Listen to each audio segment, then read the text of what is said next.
See, let's start with Meghan Markle. She's been widely mocked after she seemingly channeled Kamala Harris in her latest interview, using phrases like when you anchor yourself in your knowing. When Dame Helen Mirren, one of the most respected actresses of all time, publicly calls you out, the world listens. And for Meghan Markle, it wasn't just a critique. It was a demolition. On live television, Helen Mirren didn't mince words. She accused Meghan of being fake, shallow, and entirely detached from authenticity. Meghan, humiliated in front of millions, allegedly left the event in fury. Kinsey, do you often just anchor into your own knowing, just to know yourself a little bit better? Absolutely not. I mean, she sounds like she's anchoring. Threatening legal action against Mirren for what she called character assassination. But here's the problem. Helen Mirren didn't just expose Meghan. She revealed what the world has been saying for years. Helen Mirren didn't sugarcoat it. Meghan needs to learn what authenticity really means, she said. And the world gasped. The Duchess, who built an empire on image, optics, and Hollywood storytelling, was called fake by a woman whose career has been defined by integrity and real talent. Insufferable here, but nothing annoys me more than the legacy media that gives this false prophet a platform to grift. Not only did Meghan refuse to give Bloomberg units sold or revenue intel. The sting wasn't just in the words. It was in the timing, the delivery, the complete dismantling of Meghan's carefully cultivated persona. Live, public, undeniable. And in that moment, every PR spin, every glossy interview, every staged charity photo went up in smoke. Humiliation, ladies and gentlemen, is an art, and Meghan Markle has just been masterfully schooled by a true artist.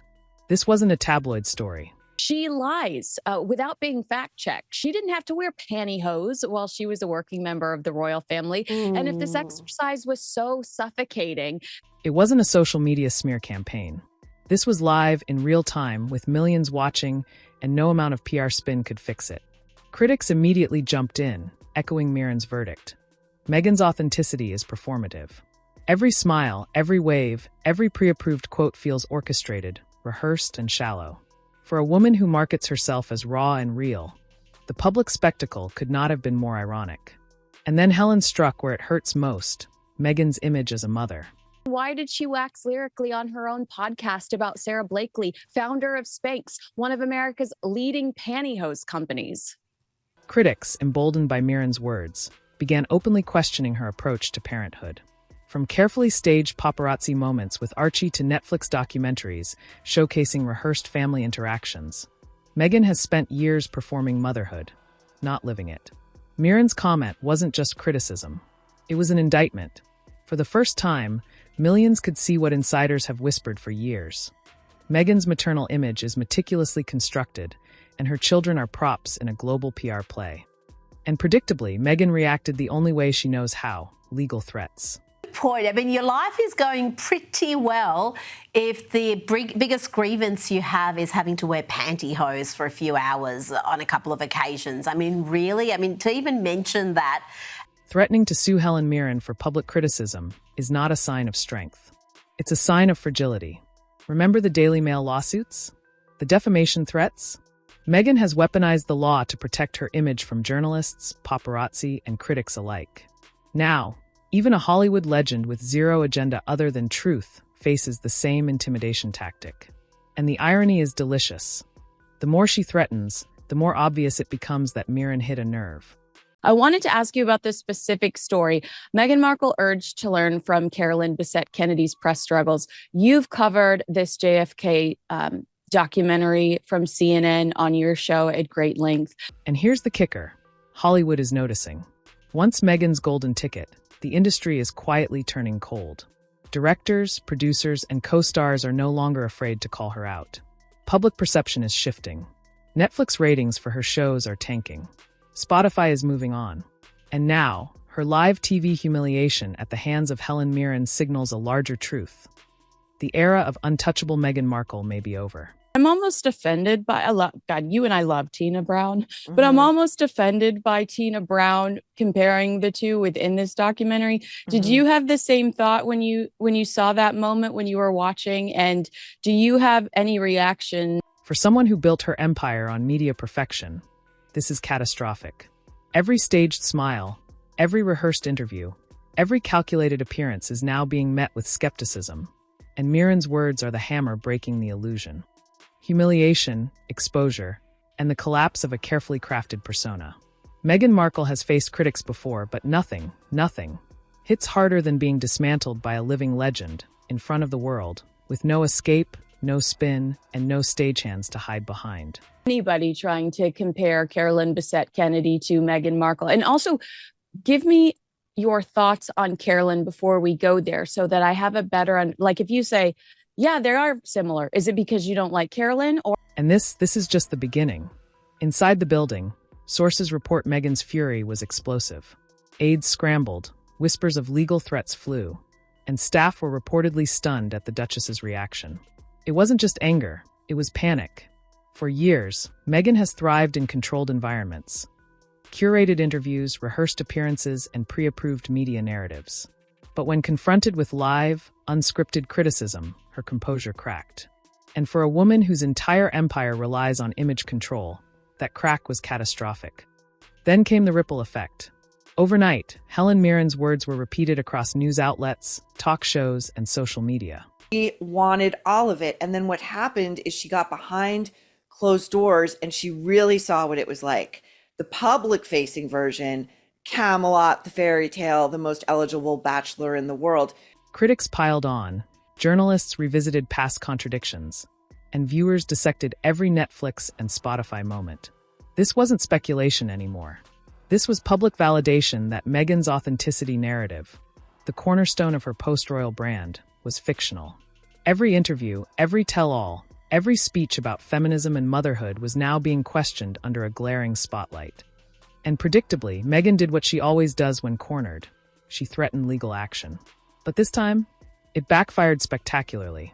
Trying to silence a Hollywood icon like Helen Mirren only fueled the narrative of fragility. Grimy, it's grubby, it's seamy, and she married a guy who, unlike her, wasn't very bright, wasn't very engaged with the culture, wasn't very interesting, and had everything handed to him.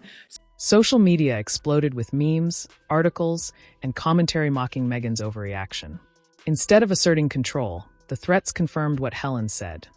The Duchess cannot handle unfiltered truth. Her PR machine, once impenetrable, suddenly looks fragile and desperate. And Hollywood noticed. Studios and producers, once eager to welcome Meghan with open arms, are now hesitant. Why? Because Helen Mirren's critique punctured the illusion of charm and authenticity. Behind the scenes, insiders are reportedly avoiding her. That is the only thing Meghan has in common with Carolyn. That and the fixation on Diana. Carolyn thought that she was the second coming of Diana and that she was going to meet a similar end. And even JFK Jr. was like, you're out of your mind. Deals that were once guaranteed now come with skepticism. Her Netflix projects, once hyped as groundbreaking, are now labeled overhyped and underwhelming. Even her Hollywood friends, the ones she leaned on for support and legitimacy, are quietly distancing themselves. And finally, the biggest consequence of all, public perception. Once admired as the modern Duchess, the global feminist icon, and the Hollywood royal hybrid, Meghan now faces skepticism and ridicule. Netflix ratings for With Love, Meghan are plummeting. Spotify projects are quietly being sidelined. Social media discussions are less about her celebrity and more about her credibility. Know that Meghan, thanks to so much of your own reporting, your direct sourcing, also believes that she is the second coming of Meghan Markle. I've heard much the same from people who would know. The brand she spent years cultivating, poised, authentic, influential, is unraveling before our eyes. Helen Mirren didn't just humiliate Meghan. She punctured the illusion. And now, every carefully staged appearance, every meticulously timed interview, every glossy photo feels hollow, desperate, and overproduced. Fury, humiliation, legal threats, industry hesitation, and brand implosion. That's the fallout. Helen Mirren's words weren't just criticism. They were the beginning of the end for Meghan Markle's polished, media-crafted empire. And for those watching, one thing is clear. The Duchess can no longer control the narrative. The world is watching, questioning, and no longer buying the act. Meghan Markle believes she's the second coming of Diana, but that's it. That's really it. Yeah. She says, as we've seen with Meghan and Harry, there was quite a lot about Carolyn that was a bit Meghan-ish. Stay tuned, because in the next segment, we dive into Meghan's desperate attempts to reclaim power, the lawsuits, the media spins, and the strategies to salvage what's left of a crumbling image. The drama isn't over. Not by a long shot. When the world turned on Meghan Markle, what does a modern Duchess do? Stage a PR counterattack, of course.